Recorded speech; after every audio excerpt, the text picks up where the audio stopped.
Why did Israel try to cancel this Netflix film? Israeli government is condemning the global streaming channel Netflix. Praise and criticism for Netflix's release. I'm talking about Farha, a movie that tells the story of a 14-year-old Palestinian girl who experienced the violence that came with Israel's creation. It's one of very few fiction films to depict what Palestinians experienced back then. And Farha isn't the only film that Israel has censored and attacked. I met up with director Darine Salam to hear why she made Farha and why it sparked a crisis for Israelis. Why do you think Israelis were so outraged and upset by your film? Because I think it shows their truth, a truth that they're trying to hide for so long. What they call the Day of Independence is our catastrophe, Nakba, and they don't want to, people to know this state was built on destroying villages and killing people. To make way for Israel's creation in 1948, Zionist militias expelled at least 750,000 Palestinians from their lands.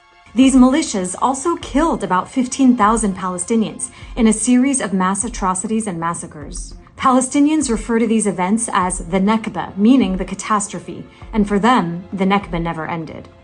What we see today in the news only confirms that the Nakba is still continuous. The wound is still bleeding.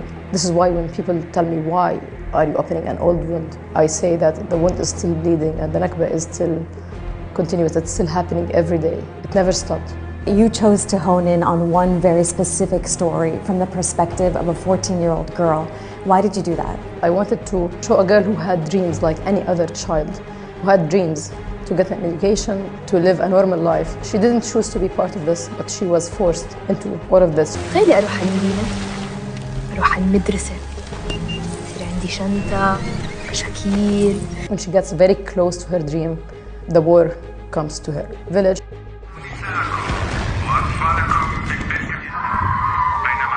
And she's left behind.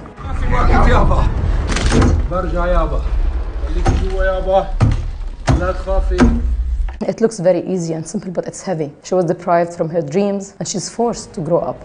Some Israelis who carried out the Nakba have even confirmed the violence they committed against civilians, like in the recent Israeli documentary Tantura about the massacre in the town of that name. Many have described Farha as a mild depiction of the atrocities behind the Nakba.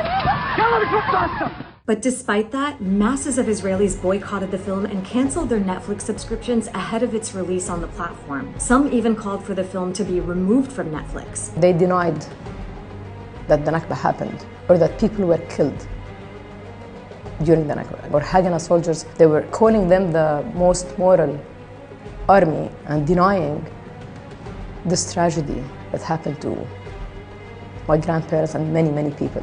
Israeli officials said the film's purpose was to incite against Israeli soldiers, and that showing it in an Israeli theater would be a disgrace. The attacks against Farha are a normal part of Israel's censorship practices. For decades, the country has suppressed films and documentaries about the Nakba and its army's violence. They claim that it was a land without people, for people without a land.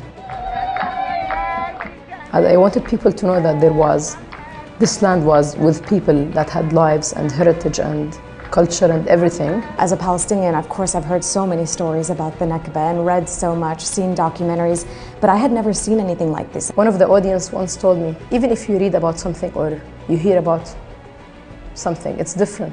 Because when you feel something, it stays with you.